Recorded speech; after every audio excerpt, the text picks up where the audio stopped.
We're going to start the second panel. Just to confuse you a little bit more, I'm not Leslie Harper. I'm Claudio Reyes. I will moderate this panel on Treasury and Public Accounting. We have a panel of excellence. As Carlos mentioned on Wednesday, Ambroise Fayol is not coming to this seminar. So he will be represented by Arnaud Delaunay. He also worked with Monsieur Fayol at the French Treasury. Currently, Monsieur Delaunay is advisor to the French Executive Director at the IMF and the World Bank. As I say, he worked also in the French Ministry for the Economy and the Finance and the French Treasury. He has he studied at the École Nationale d'Administration and has some other studies, and he also is a lecturer in many subjects in public affairs. So I will leave Mr. Delaunay for 25 or something minutes in his presentation. Hello. Yes, sorry, Mr. Fayol was unable to attend, so I step in and I try to deliver his presentation as best as possible. I used to be head of cash management at AFT, so I know a bit the structure, so we'll get through the structure and then focus on cash management and the specificities of the Treasury single account, which differs in many countries and is very specific in France. So first, focus on Agence France Trésor, which is the DMO and the cash management unit of the French Treasury. The mission of the AFT is managing the government debt and cash positions under the most secure conditions in the interest of the taxpayer. I insist on security, which is for me the main mission of AFT, and then if security is ensured, interest of taxpayers is the second objective. So it has been created in 2001. It was before really integrated within the French Treasury. There is no more, I would say, autonomy for IFT, which has its own name. Even if it's chaired by Ramon Fernandez, who is head of Treasury, Ambroise Fayol is the chief executive. He has more autonomy than other chief departments of the French Treasury, which is important because it gives him more flexibility and there is less interference in the way debt and cash management is done. There is also a strategic committee that meets twice a year.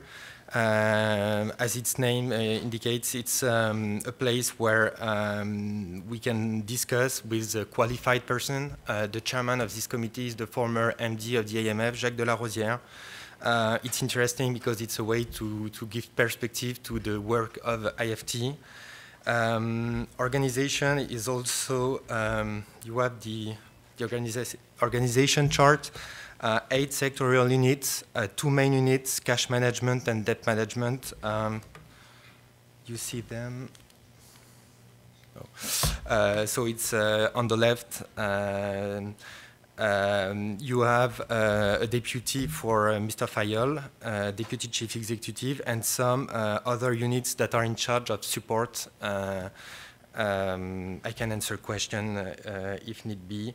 As we will focus on cash management, there are 6 persons with the cash manager within the unit. 4 are in charge of, each in turn, they manage the single account. We'll go through this. The other specificity just of AFT is that the staffing is a bit different from the French Treasury. You will have some civil servants, but also person coming from the private sector, IT specialist, which is a bit different. So there are 38 persons working with various backgrounds. IFT is at the crossroads of Ministry of Finance directorates and also the market. So on the left, you see where what are the links of IFT with the various other directorates. So you have obviously the French Treasury. It's for forecasting. You have the Ministry for Budget. Because they manage and they follow the state's budget, we see the cash traduction, but they have the hints for the months to come, and they give some very good information that is relevant for us. We have, of course, the Public Finance Directorate General. You have all the public accountants there. They are key for us because I would say that IFT will see the cash translation of every public finance actions. So even if there are 5 cash managers within IFT, I would say there are like 100,000 persons that are working in all these directorates that make it possible to have all these movements within the single treasury accounts. On the market side, you see the primary dealers. We'll come back to this later, but they are the market counterparties of choice for AFT. And they are our windows on the markets. So, cash management. The core principle is to ensure France continuous financing. You have 3 intermediate goals to ensure this. First, keeping a credit balance every evening. It's important, it's at the end of the day, but not during the day. At 6 p.m. at the cutoff date, we are supposed to be on the green side, I would say, some credit in our account. Second, intermediate goal, use the cash holdings of the states and treasury correspondents in the best interest of taxpayers, which means avoid sleeping money. And of course, taking into account security aspects. And lastly, optimizing debt issuances with regard to the state's actual needs. All these goals are intertwined. On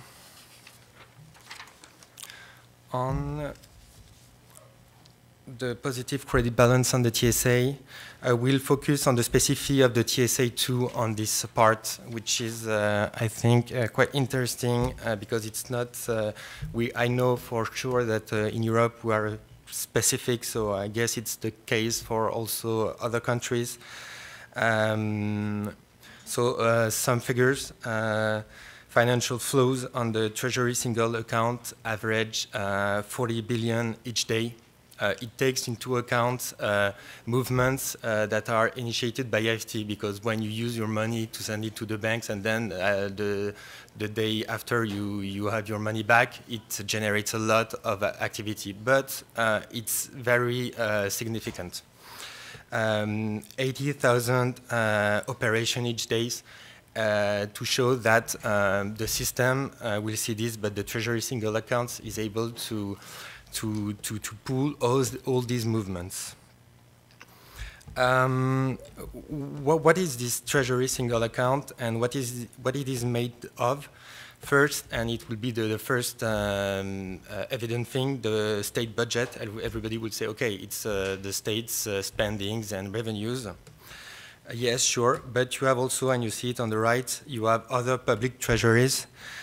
So every local authorities and municipalities are obliged to put their excess cash in these treasury accounts.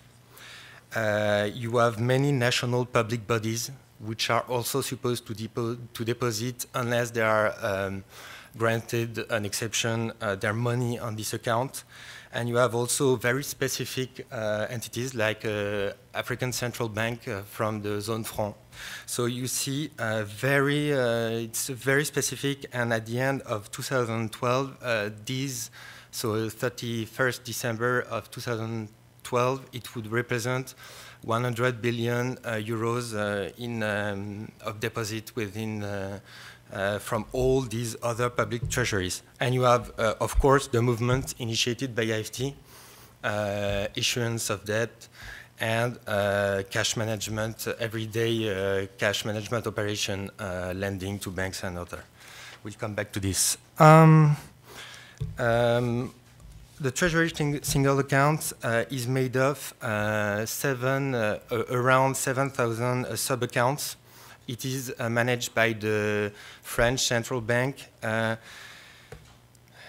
We have a real-time position, like every 5 or 10 minutes. It's all these accounts are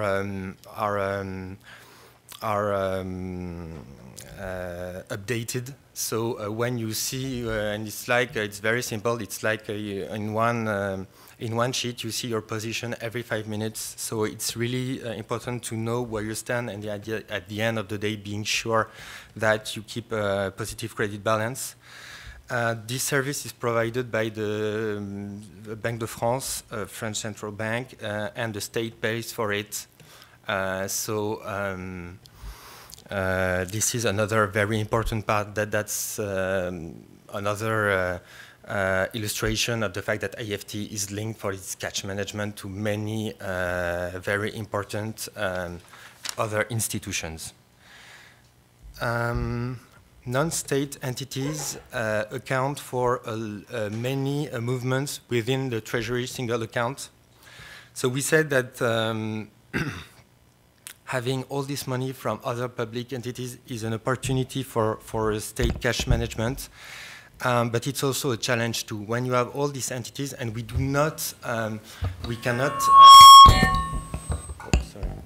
cannot ask, for example, the municipalities not to spend if they want to spend.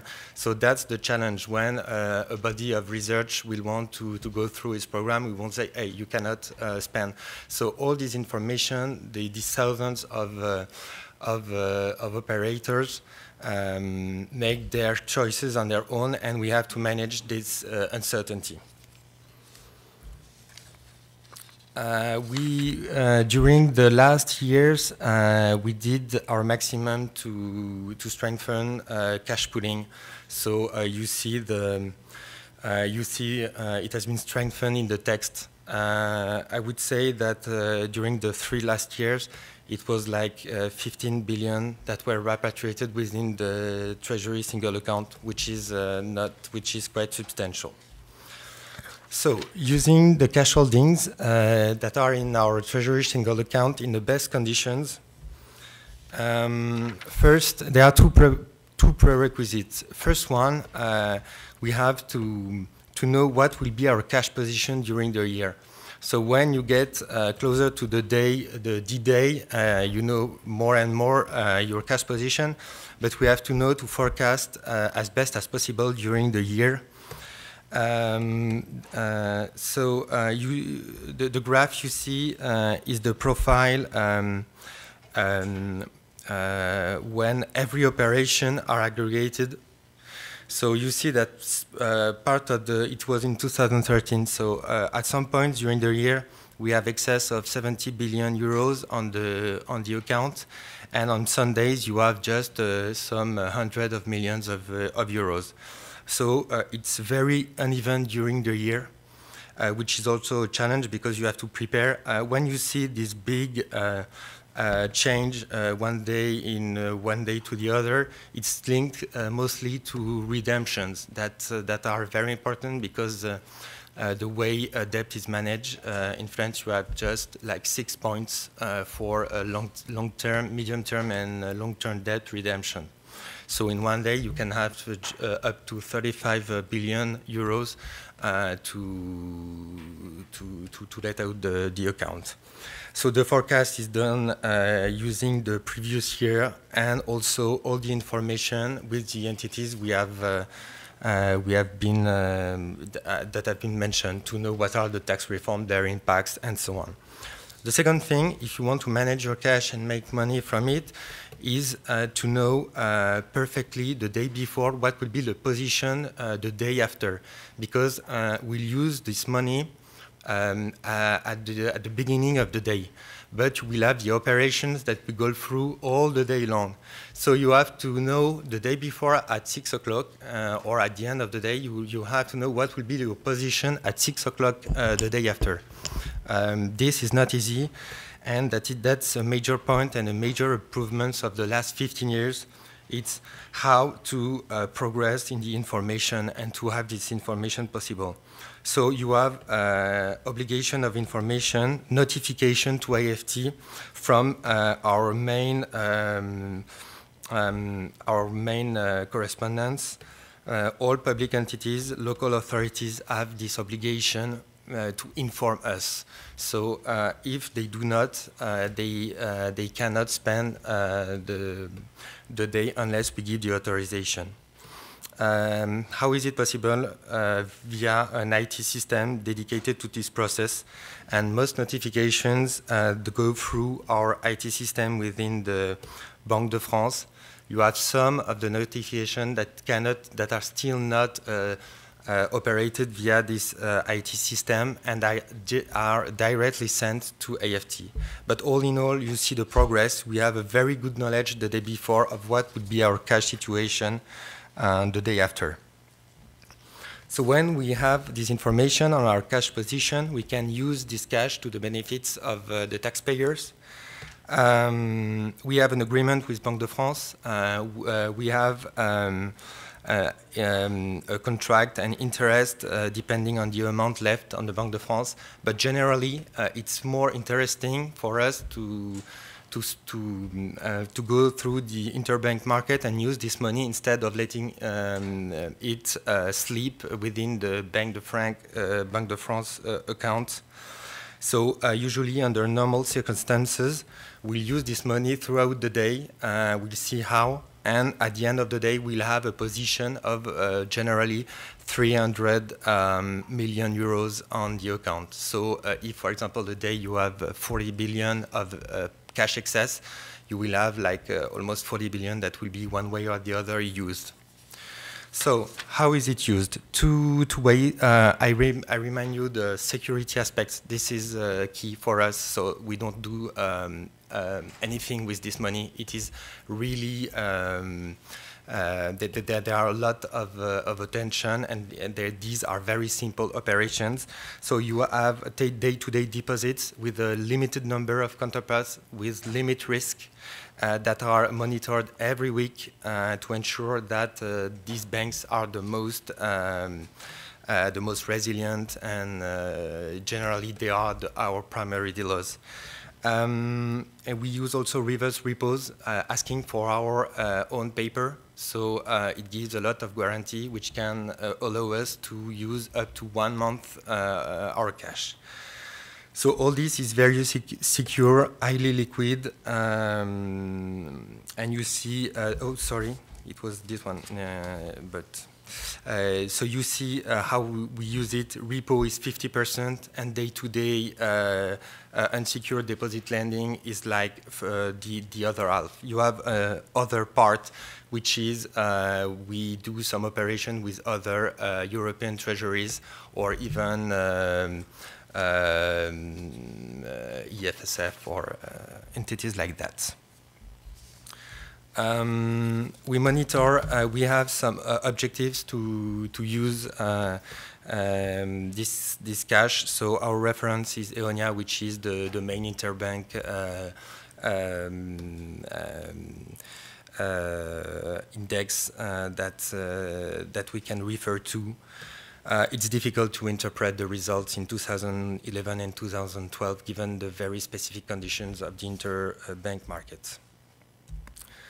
So we were talking of risk management. As I will repeat myself, but risk management is the key and security is key for AFT. So there has been a lot of work to strengthen the framework that has been, it is inspired from the framework used by banks, but it has been adapted to the specificities of the public sector. A strong internal control process, vigilant external controls too, and also daily attention to to our operational risks.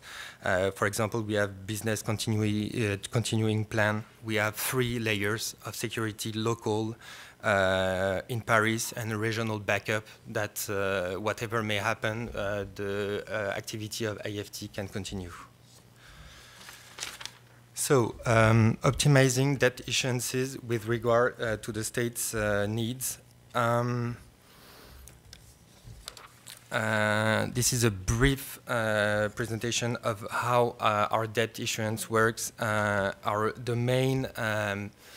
main principles are regularity and transparency. This is also a way to ensure security in our financing. So there is a very clear auction calendar that doesn't change, and everybody knows it. Our counterpart knows it very well. We issue some benchmark titles every year, always the same: 2 years, 1 2 years, 2 5 years, 2 10 years, sometimes 15 or 30, depending the years. Regular pace all through the years. You will have always, when you see the issuance of 1 month and then months after, you will have plus 15, minus 15, but never plus 40, 50%. And no opportunistic approach. We don't try to beat the market, because in the long run, we would lose. So there are, however, some elements of flexibility linked to the crisis, with off-the-run issuances, which means not making issuance on the benchmark, more papers, and other features. I was mentioning the primary dealers. The primary dealers are our main counterparts. They are the ones that interact with the market. So they are selected. There are 19 today. They are selected for 3 years, and they have to ensure some missions for the state, for AFT. So ensuring auction proceedings, they have to be there and to take a minimum amount of the issuance within the year. Second, maintain liquidity. And they are assessed the year long.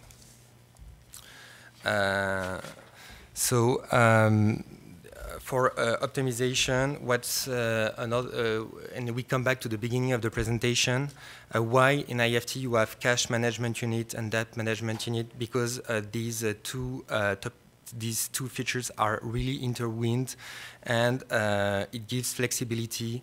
The way we manage cash is directly done also with the debt management unit. It's not the case in every debt management organization, but this is the structure that has been chosen in France, and it's quite flexible, and it gives also security. Lastly, we'll perhaps give you a last slide on our treasury single account profile. It was supposed to be more interactive. So here you see what is out of the treasury single account and what comes in. You see that so it's in blue. The funding requirements are principally made of budget spendings and debt redemptions. Debt is on red. So you see that it's very uneven during the year. You will have April and October, a lot of cash needed. Second, we also have revenues throughout the year, and you see this, it's in green. You see that the way the tax system is organized, we'll have a lot of money flowing in the account 3 months during the year, and the rest of the year it will be not much coming in. You see, lastly, the debt issuances, be it long-term or T-bills. And so, and you see how we try to adapt. So there may be one question, but why the T-bills are not moving more significantly 1 month to the other, it is because we have to ensure a minimum liquidity, and this explains why some days we'll have to go up to 7 billion euros to prepare a very big redemption. We cannot one day say and come to the market and say, hey, look, we need 50 billion and we need it this week. We have to prepare within months, and this is why we're talking of a year-long process.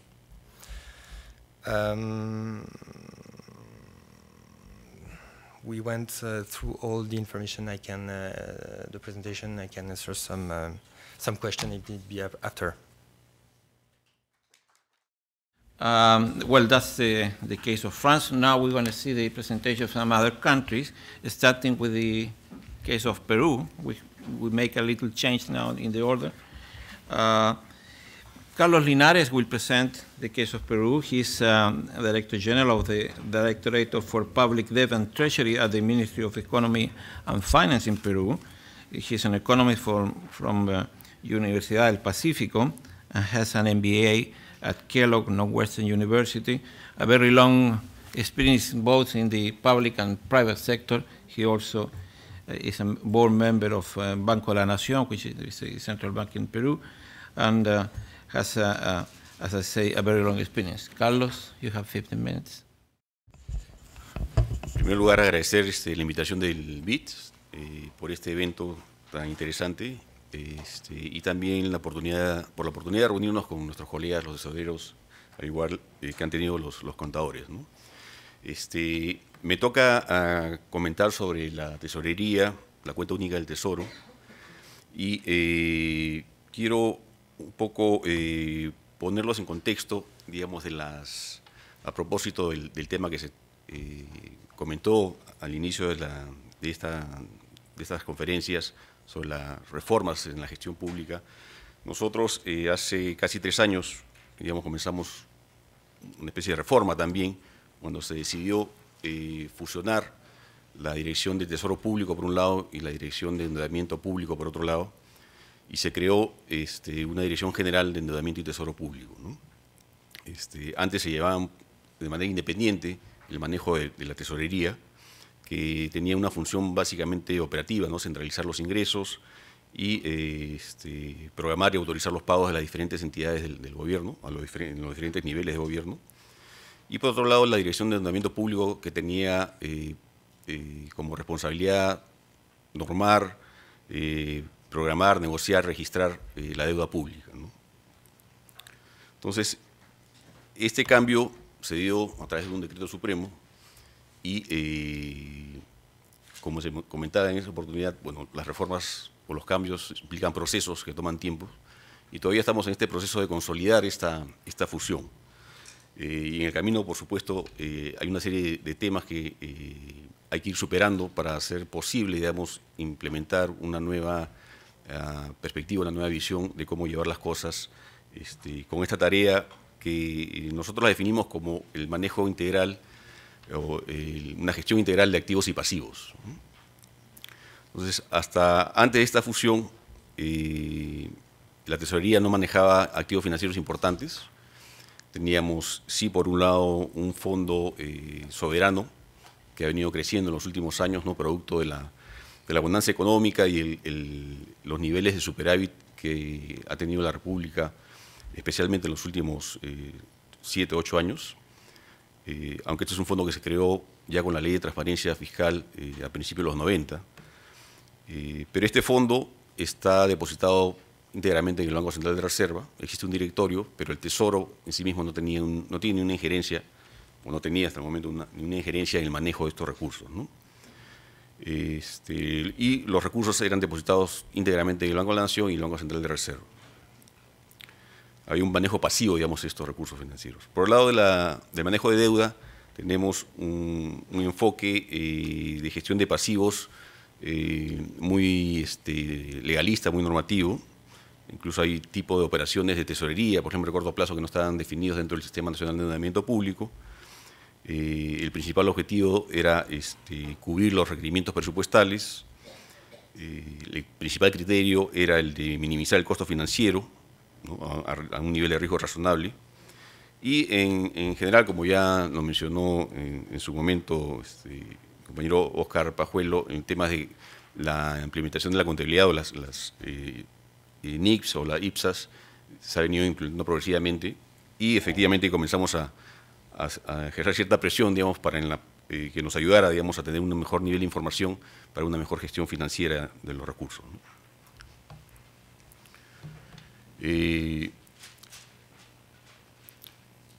Estos eran, en esta lámina mostramos algunos de los instrumentos que manejaba el Tesoro hasta antes, depósitos a la vista en el Banco Central, a través de un convenio de manejo de recursos con el Banco Central, donde no se iba más allá de 2 años, digamos, como horizonte de tiempo de estos depósitos, y un nivel de servicio, digamos, un convenio de servicio con el Banco de la Nación, que era el banco, digamos, donde se manejan la gran mayoría de las cuentas de los diferentes niveles de gobierno, ¿no? Y por el lado de los pasivos, se manejaban con criterios financieros en términos de manejo de plazos, de monedas, de tasa de interés, y para esto se usaban derivados financieros también. Entonces, cuando redefinimos los objetivos bajo el marco de esta gestión integral de activos y pasivos, establecemos algunos lineamientos de política financiera. Un criterio principal fue el de profundizar el mercado de valores aumentando la deuda pública en soles. Si bien cierto, hemos venido ganando en el tiempo reconocimiento de las agencias calificadoras de riesgo con mayores niveles de calificación, una de las debilidades, digamos, que tenemos es el todavía relativamente alto nivel de deuda externa, ¿no? Hemos llegado a un nivel de 50-50, pero si comparamos con países de similar riesgo o similar calificación de riesgo en la región, estamos todavía muy por encima de esos niveles, ¿no? Otro criterio que hemos establecido es el de mantener colchones de liquidez para enfrentar situaciones de inestabilidad o establecer lo que llamamos una reserva secundaria de liquidez. Si bien es cierto, tenemos un fondo de estabilización fiscal que debe estar bordeando, ya superó el 4% del Producto Bruto y debe estar bordeando este año unos 10.000 millones de dólares. El uso de este fondo está establecido por ley bajo ciertos criterios muy definidos, ¿no? En el caso de una caída importante en el nivel de ingresos medido como un indicador respecto al Producto Bruto o ante una necesidad, digamos, para atender consecuencias producto de desastres naturales, por ejemplo. Entonces no es un recurso que se pueda usar fácilmente. El otro criterio es el de rentabilizar los fondos públicos y reducir el costo de su liquidez, es decir, generar un manejo financiero de estos recursos, tratando de optimizar este balance entre costo y rendimiento y liquidez, ¿no?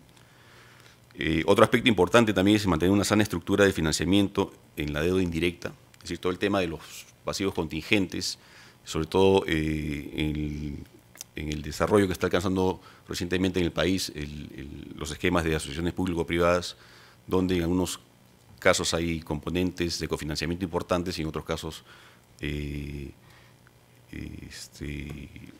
digamos, garantías, ¿no? O pasivos contingentes que se generan para llevar adelante estos proyectos. El otro aspecto importante es el tema de la deuda externa, como había mencionado, de tratar de reducir la prociclicidad como fuente de la vulnerabilidad, digamos, que establece la deuda externa dentro del portafolio total, y asegurar la sostenibilidad de la deuda pública neta en el marco de una política fiscal y política monetaria estable, ¿no? Que parte es, digamos, es lo que nos ha permitido poder comenzar a implementar esta gestión integral de activos y pasivos en la medida que hemos comenzado a manejar excedentes importantes, ¿no? Entonces, se establecieron estos criterios generales: centralización de liquidez de flujos y saldos, un análisis de la contribución marginal de cada operación que se desarrolla, una gestión de la exposición del riesgo. Uno de los temas que también incorporamos cuando se cambió la estructura del Tesoro y la deuda fue incorporar la gestión de riesgos, ¿no? Se creó una dirección de riesgos, logramos crear también un comité de riesgos en el que participa la alta dirección del ministerio, tanto el ministro como los viceministros, y principalmente orientado a la gestión de riesgo operacional. Se ha desarrollado ya un plan de continuidad de negocios y también otro aspecto importante es la gestión o el desarrollo de la estrategia financiera para riesgos contra desastres naturales, ¿no? Y finalmente, como decía, el otro criterio es la optimización en la relación riesgo y rendimiento o riesgo-costo, ¿no? Y se establecieron lineamientos tácticos también para guiar, digamos, la acción de la Dirección de Ordenamiento y Tesoro Público. Optimizar la gestión del riesgo de liquidez, ¿no? A través de comenzar a implementar una gestión activa de la caja con diferentes contrapartes de mercado. Ahora voy a mencionar algunas de las acciones o planes que estamos ya implementando. Y establecer también un plan de contingencia y seguimiento de indicadores económicos y financieros clave, ¿no? Una posición contracíclica frente al riesgo de tasa de interés, digamos, hacer un análisis más fino para determinar en qué momentos usamos los instrumentos derivados, por ejemplo, diversificación del riesgo cambiario, perdón, y el control de riesgo de concentración.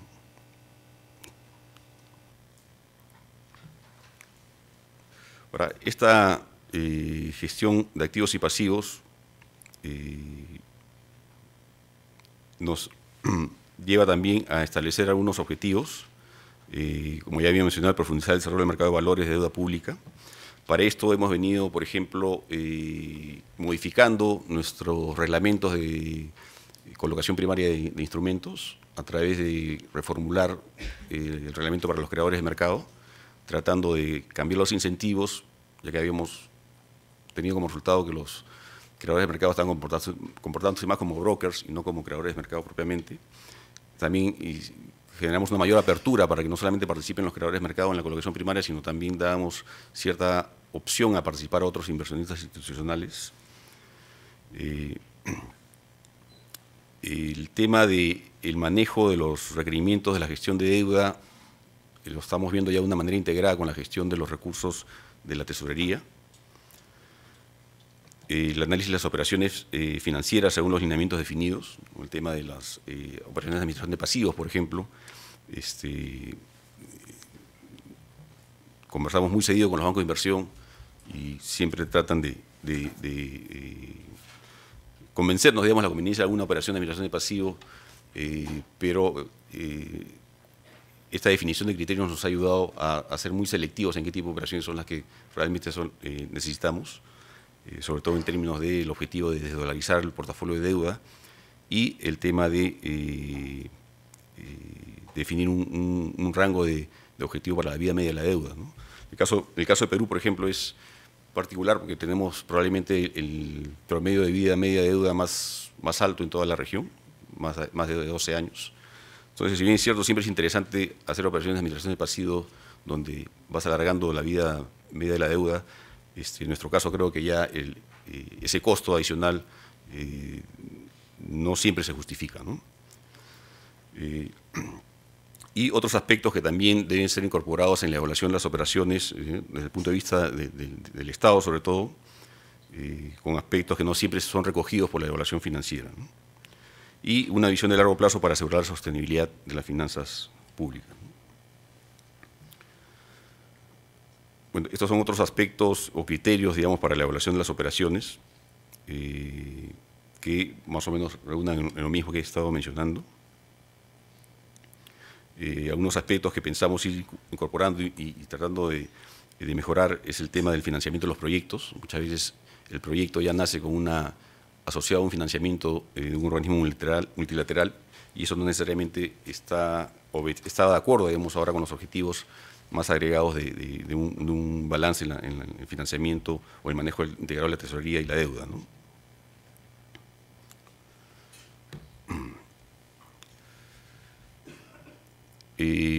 Otro aspecto importante que venimos conversando y ya avanzando también con la parte de la contabilidad es la incorporación de las NIPs, sobre todo en la evaluación de instrumentos financieros, y eso nos va a permitir tener una mejor medición, digamos, de los activos pasivos y sobre todo de las operaciones que vamos realizando.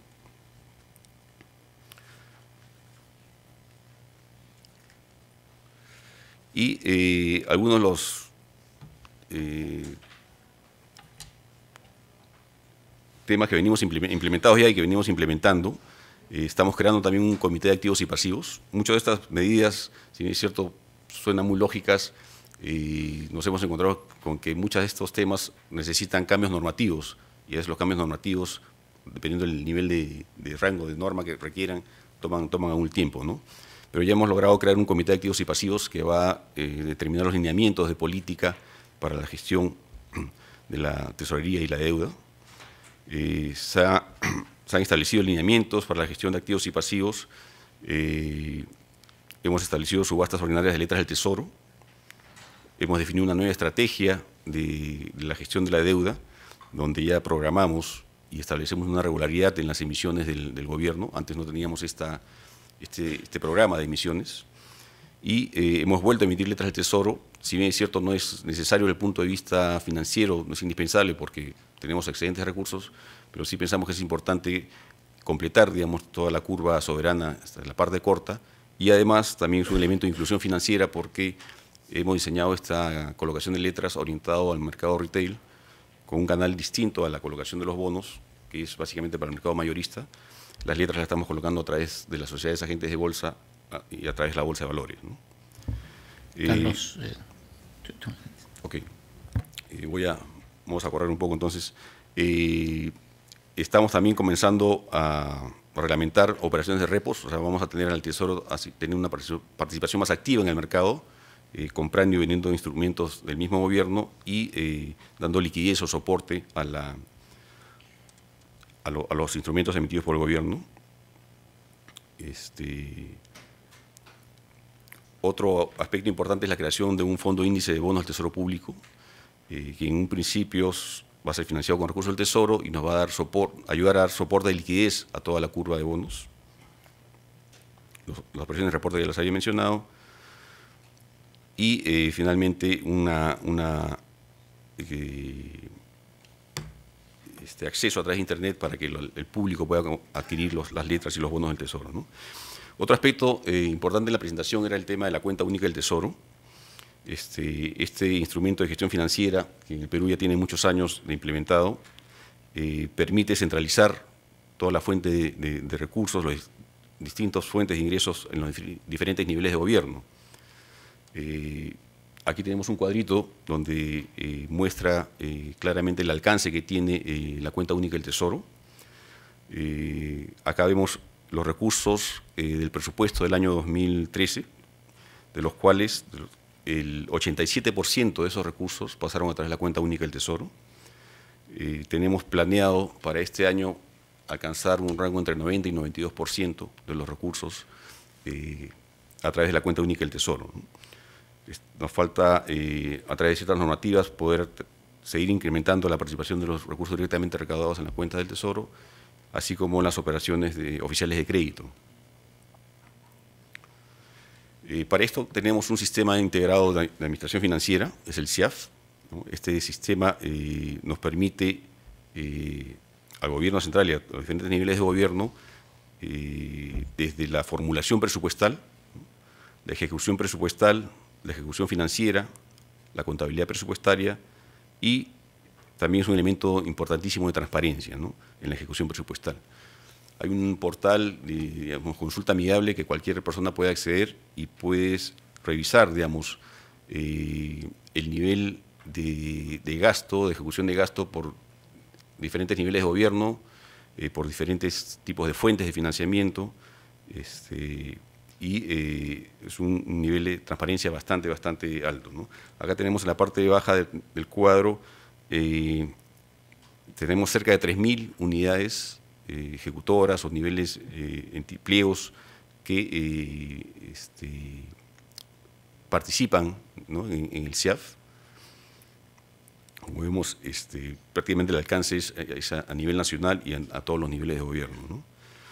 Ahora estamos en un proyecto, el SIAF 2, que nos va a permitir tener esta herramienta con el sistema web, y también va a permitir una programación multianual y una continuidad en la ejecución de inversiones, ¿no?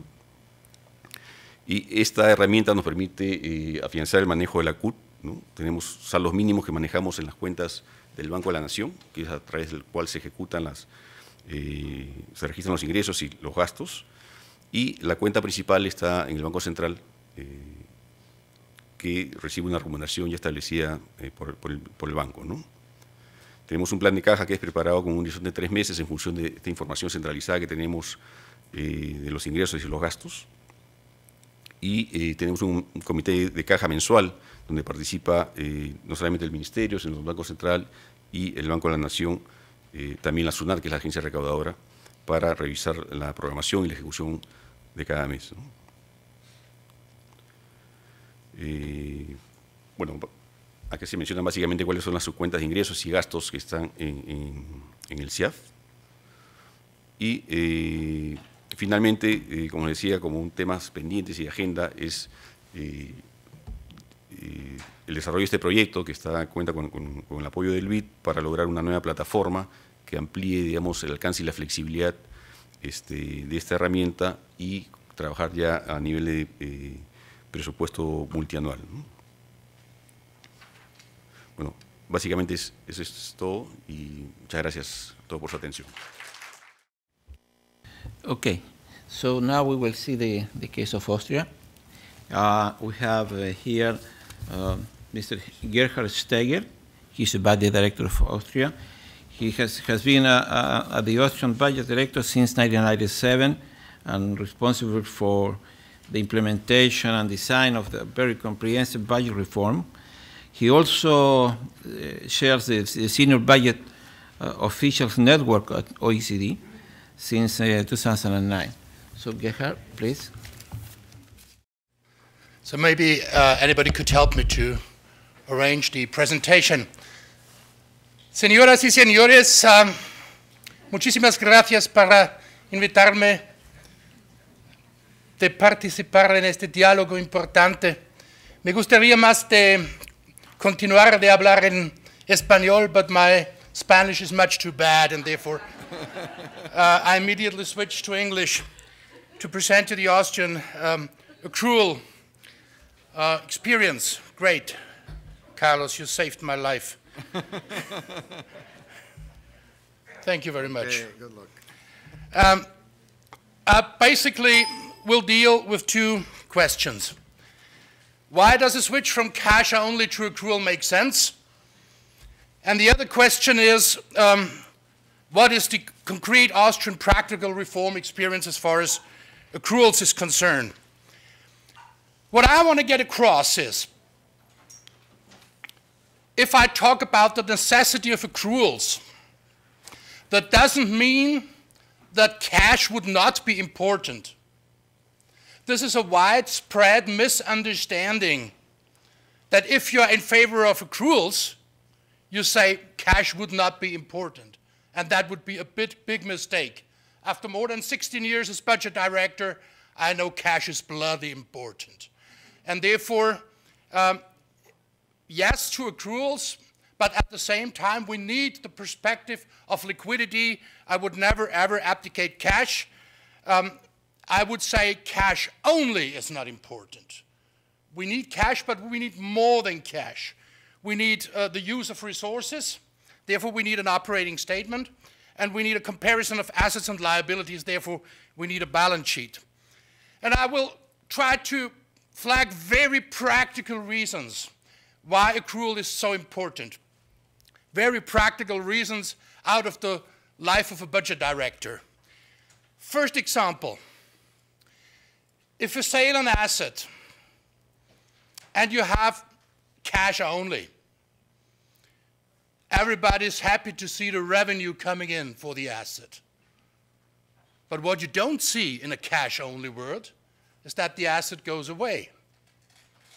So cash only produces a fiscal illusion that says it's fine if you sell something because you get revenue, while on the other hand, you don't see the asset going away. The second practical example is if you order now and pay later, cash does not show the budget burden at the moment when you order. It just shows you the budget burden when it's too late, when you have to pay the bill. So again, it creates fiscal illusions. Another example would be doubtful receivables, which are not shown in a cash-only perspective. And a fourth example, which is not represented on the slide, is investment, capital investment. If you invest in railways, in roads, in buildings, this is an important issue. But in a cash-only world, you put the whole budget burden for this investment in the year when you invest. While in an accrual world, you would depreciate that according to the useful life. And therefore, it's important to have the cash perspective, but it's important to have the accrual perspective as well. And maybe the most important question, is a country richer or poorer than a year ago? You can't answer this question if you have cash only. You just can't answer the question if you have accruals. And therefore, accruals are so important. Therefore, the merits of accruals are quite obvious. Enhancement of transparency. Politicians sometimes don't like that. Civil servants don't like that either, in many cases, because transparency is dangerous.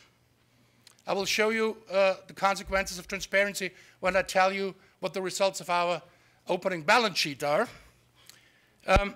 You reduce the scope of fiscal illusions. Accruals help to steer public finances according to fiscal reality and enhance accountability. This is the budget reform that we undertook throughout the last years in my country, Austria.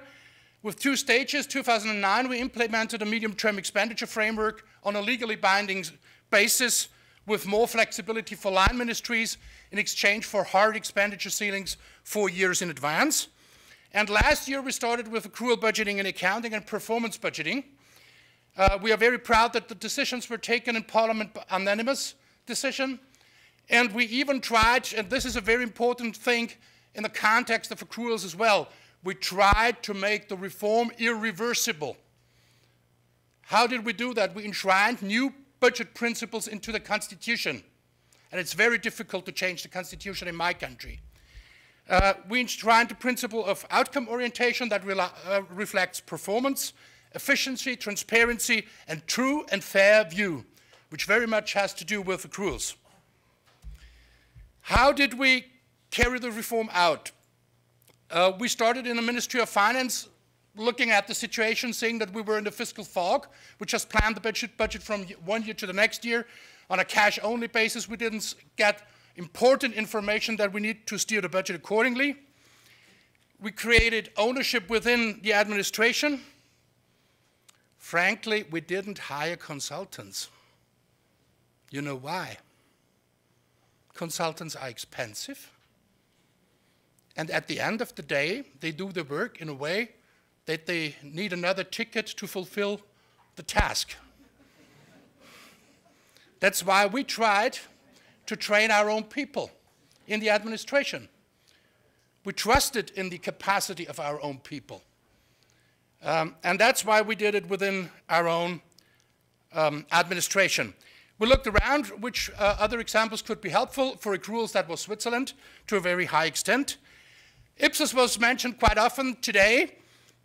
We take Ipsos into account as general orientation. I will come to that back later on.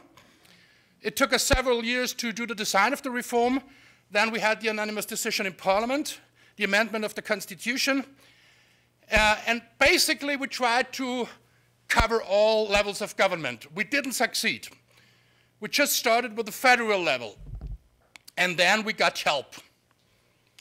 We had a big scandal in a regional government where the regional government speculated with public money and lost a bunch of money at the financial markets. This was great. You know why? Because we could tell them, if you had had accruals, you would have seen the losses much earlier. And after this scandal, the regional government started to move towards the reform. So sometimes you need a scandal to go forward. Our costs for the whole reform were high enough, 30 million euros. these are just the external costs, especially for IT. We had no consultants, therefore we didn't pay money for them. Therefore, it was cheaper than if we had hired consultants. What's not implied in this 30 million euros is the internal cost of our staff working on the reform. So when we do the annual budget, we send two perspectives to Parliament enshrined in the budget law for the respective year: a cash flow statement and an operating statement. And Parliament would decide on both perspectives. We published last December the opening balance sheet as of the 1st of January 2013 to compare assets and liabilities. And this will be annually updated by the Court of Audit. We orient ourselves towards IPSAS. I would say we implemented 85% or 80% of the IPSAS standards. You know that, or you might have heard that in Europe we discuss to establish European public sector accounting standards, so-called EPSAS, which would be certainly good to have a common standard in Europe for all the European Union member states. Nevertheless, we should take care that these EPSAS wouldn't deviate too much from IPSAS, because if you have two big standards on the globe, or maybe three or maybe four, this is not very helpful, so the differences should be as small as possible. From the 32 IPSAS standards, we fully apply 20. We apply 5 with some deviations, and 7 are not relevant in my country. These are the standards, the 32 standards of IPSAS. Green is applied fully, red is applied with some deviation, and gray is not relevant in my country. We did a balance sheet, as I mentioned before, for the first time last year. It was a tremendous work to collect all the data in all the relevant ministries. You can't imagine what we found when we did the first balance sheet. We found real estate that we've never thought that it belongs to us. So this is a useful exercise to do all that stuff.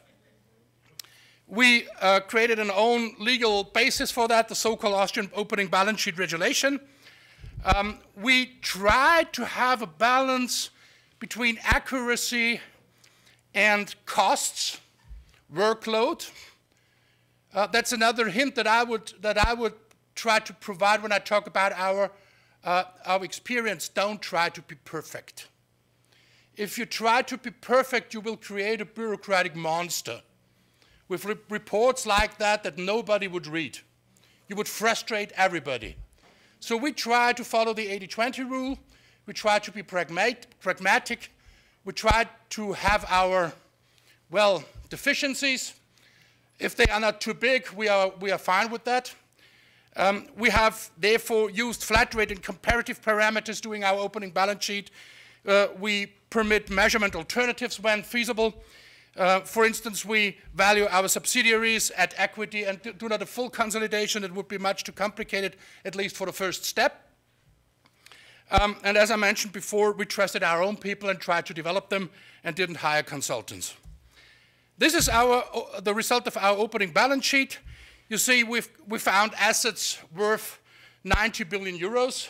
We have liabilities worth 224 billion euros, which results in a negative equity of almost 134 billion euros. That's not a beautiful picture. But it's important to know it. You only can counteract if you know the problem and the magnitude of the problem. Therefore, this is a bitter pill for the public and politicians and all decision makers, but it's necessary to know it and to react accordingly. What are the challenges of accrual budgeting as far as our experience tells us?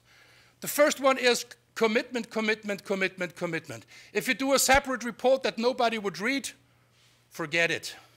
Either you put it into the budget cycle or it's not worth anything. Therefore, put it in the budget, put it in a budget cycle, try to have commitment on a political level and on the administrative level as well.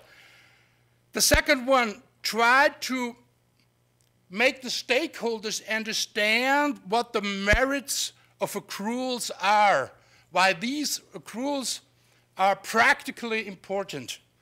Therefore, we train not only our civil servants, we train thousands of them. They didn't have an idea what accruals were. We really tried to introduce a snowball system. Small core group trained core groups in ministries, and the core groups in ministries trained the other stuff in the ministry. We tried to train politicians to grill us in the administration, which is quite a dialectic exercise, but necessary to make us run. We tried to train journalists, the media, the interested public, civil society, and so on and so forth. The next one is, as I mentioned that already, don't try to be perfect. Complexity threatens transparency. You have to balance both issues. Less can sometimes be more. The next one is the question of standards. As I said, we try to follow the IPSA standards, at least to a high degree. And then the IT issue. Well, to be frank, we had a lot of problems with the IT people. Not because they are not professional, of course they are. Not because they would not be addicted to the exercise, of course they are. The problem is IT people think differently. I don't know if you made this experience in your countries. In my countries, that is the case. Therefore, what was so important is to have regular meetings. We had weekly meetings, 2 or 3 hours, just with the IT people, to make sure that everybody understands the same thing when budget people and IT people talk to each other. And I confess we didn't solve every problem at the beginning. We still tried to get rid of some problems that still exist. So this is really a crucial exercise. Take care of the IT people. Give them a big hug. They shouldn't move too much. Well, as far as the chances of accrual budgeting is concerned, I think it's obvious. Future budget burdens are better visible if you have an accrual world. Public investment is treated adequately. The comparison of public assets and liabilities is possible. And the answer to the question, is the country poorer or richer than a year ago, can be answered in an accrual world. Therefore, I insist on cash. Cash is important, but I know that cash alone is not enough, and therefore I'm in favor of accruals. Thank you very much. Now we're going to hear about the experience of Korea, South Korea. The presentation will be made by the Director of Fiscal Information Division at the Ministry of Strategy and Finance of the Republic of Korea, Dr. Sang Rok Bae. He's the director of this division. He has been for more than 25 years in the public sector. Can you help him? He also has been a consultant for IDB for some years. He has a degree from Chonam University in Gwangju, Korea, and a master in administration in the National University in Seoul. Buenos dias. It's a great pleasure for me to make a presentation to distinguished participants. And especially I would like to thank IDB staffs who arranged this wonderful seminar, especially for inviting me to introduce a Korean case. Today, I would like to introduce Korean accounting system and FMIS.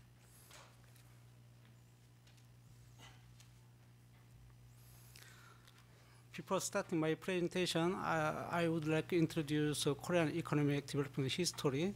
As you see in this slide, in 1960s, GDP per capita was $100. Nowadays, we estimate $24,000.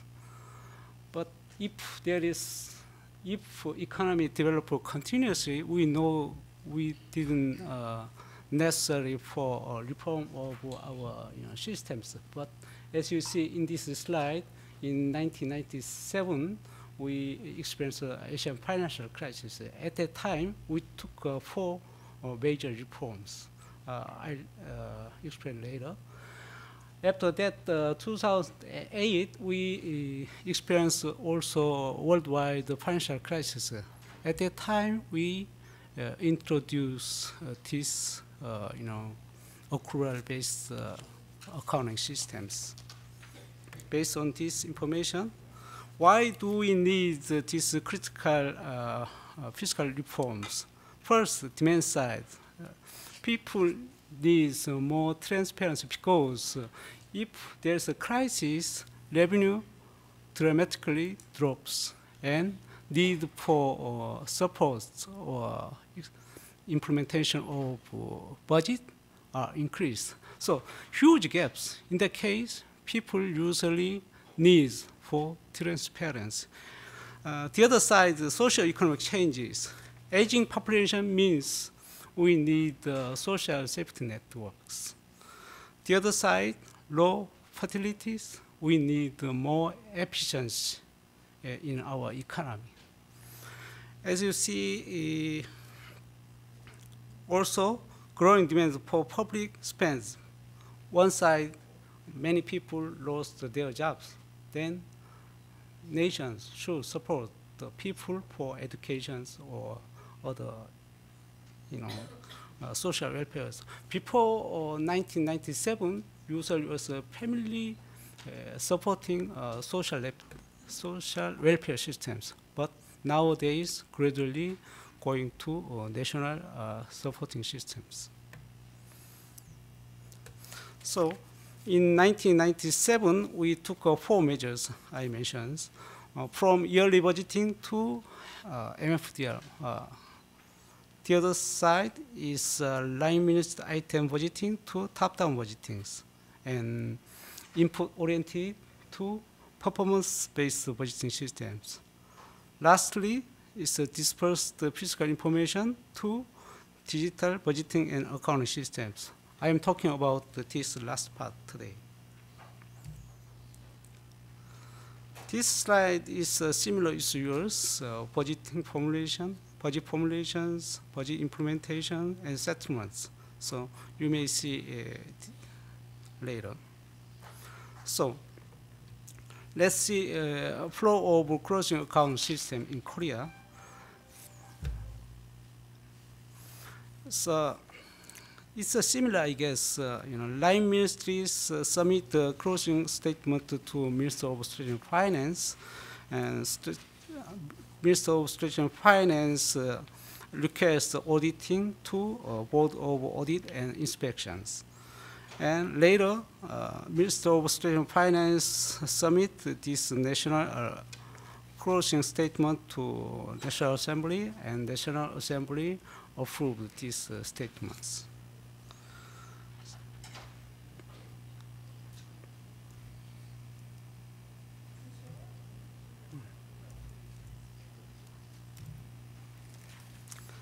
So what is the function and the responsibility of key players? It's line ministries usually implemented their budget and report their statement to Minister of Strategic Finance. Minister of Strategic Finance is covering taxation, treasury, and budget and economic policies in my country. So it's covering whole things. And we also established the National Accounting Standards Center for introducing accrual-based accounting systems. And Board of Audit and Inspections for auditings. And National Assembly finally approved the whole statements. What is the legal system of national accounting in Korea? We have 2 legal systems. One is fiscal law, and the other side is national accounting law. In 1997, government established this, committee and set the whole rules. So basically, this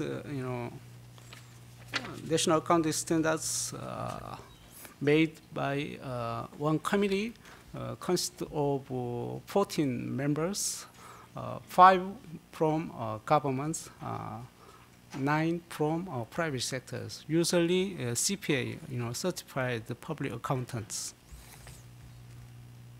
and they set the whole rules. What is the history of accrual accounting in Korean public sector? In central government,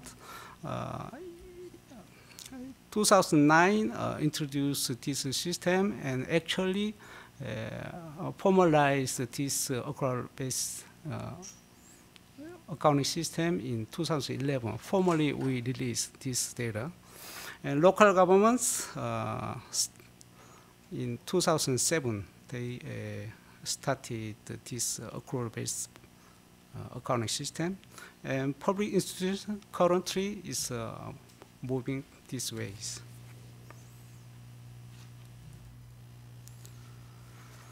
So what's the flowchart of national closing statements? Here is similar with yours, general accounting, special accounting, and funds.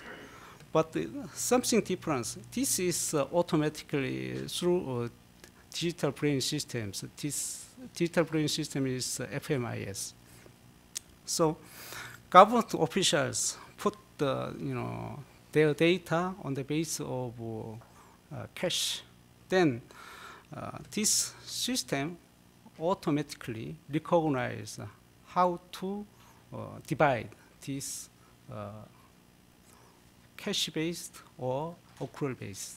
It's automated journalizing systems. So usually government officials don't know this kind of information on accountings.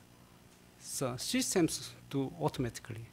And finally, end of the year, accountants,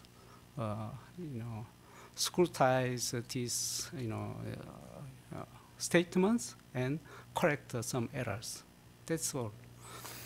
And so, for this work, we recruit 40 accountants.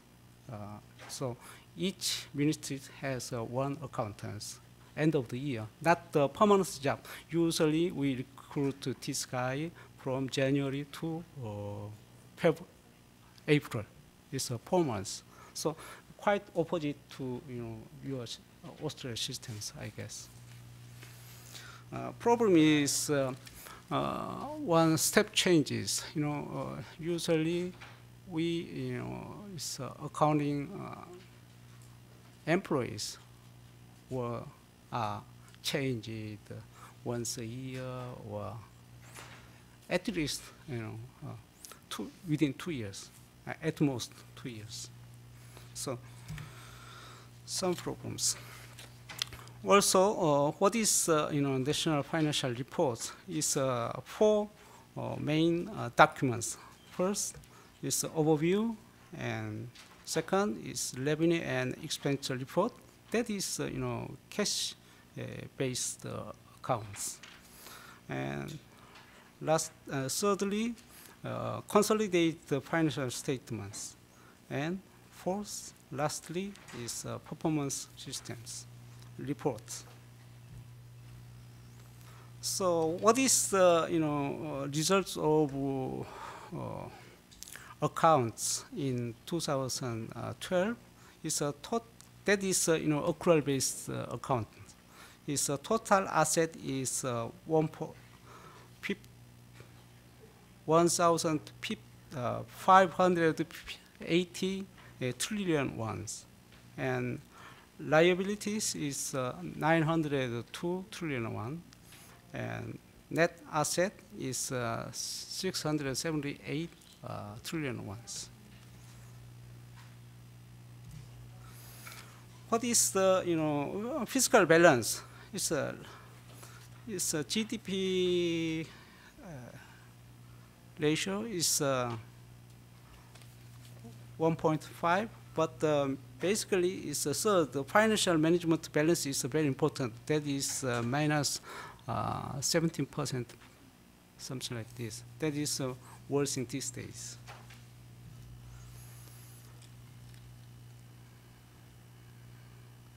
It's similar informations. And what is the national debt? It's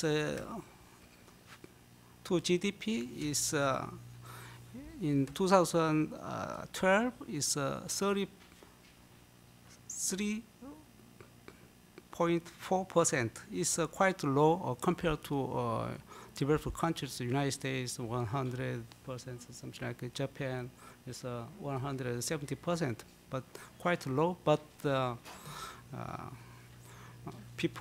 financial crisis is gradually increasing. We are watching it. And so this, for your reference, is welfare is roughly 30% of our whole budget. So it means social safety network is constructing, then we need more money for this. Before that, SOC or national defense was more big ratio, but these days is welfare is more big ratios. This part is I'm talking about financial management information systems. I mean, to support accrual accounting system, we need these systems. Let me talk about FMI's development history. We developed this system 2004 and start to construct in 2006. We spent $60 million, $30 million for software, $30 million for hardware.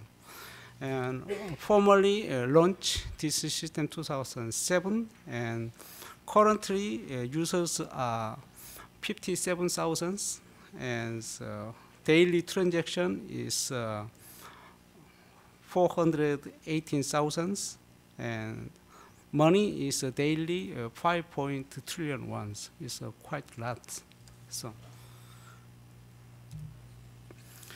what is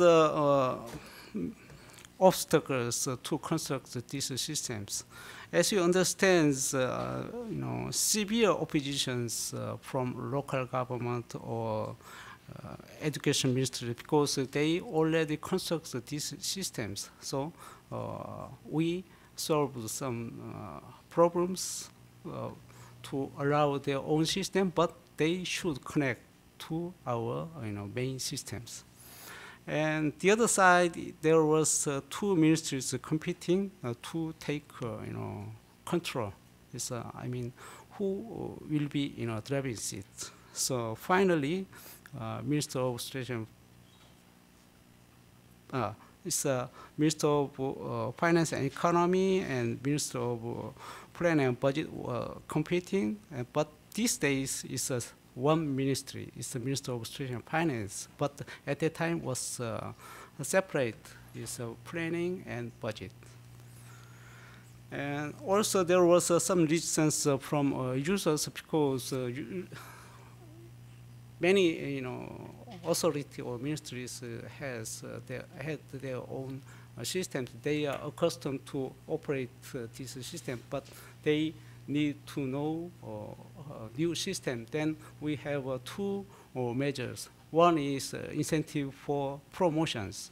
So if they took a training course, then they have some additional score for promotions. The other side, the incentive for payments. So we rate their performance, then we give more money for these guys. So what is Korean? 2 minutes, please. Yes, 2 minutes. Okay. So what is Korean integrated fiscal information system? We have 9 modules. It's budget, is accounting, performance, revenue, national treasury, or property, something like this. Also, These systems are connected to local government and financial institutions and board of inspections or local educations. And here is what is merit to introduce systems. The World Bank asked me, so I summarize. First is manual integration of data to automatic integration systems. Secondly, limited evaluation of budget outcomes nowadays is more easy to appraise their performance. So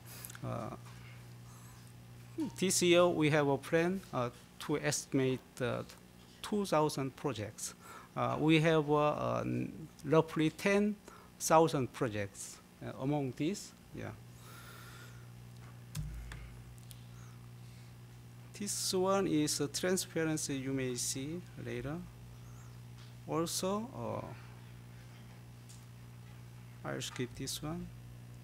And also, I'll skip this one also.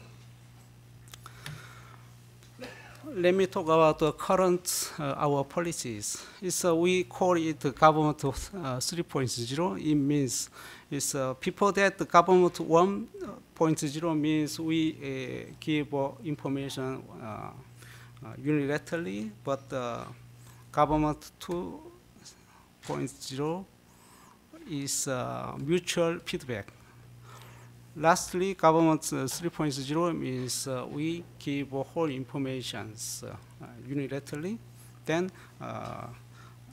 civil society will use this information to why do we took this kind of actions, because government could not navigate to the future for the people. Now private sectors will know and use this information wisely, we suppose. So we'll budget for construction of this system $100 billion for these new systems. Here's a map I want to share with you. We have many visitors from other countries, but in this map, some countries from Latin America. So I want to share this information. Last year, we had 24 visiting countries. So I would like advertise our systems. One problem is this system is internal use, so you cannot access from outside. We usually government officials have two computers. One is internal purpose, the other one is outside because of security. So please contact me for these informations. Lastly, what is conclusion to share with you?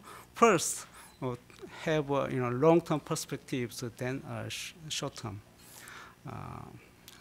Secondly, is you need preemptive measures, because preparing measure to persuade the interest ministry or civil servants is very important. Gerald also mentions it's a very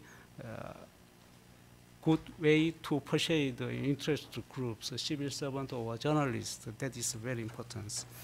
And also, lastly, convincing the publics, because parliaments, if parliaments against this kind of policy, we couldn't do anything. So it's very important by supporting from public sector, civil servants. Thank you very much for your attention.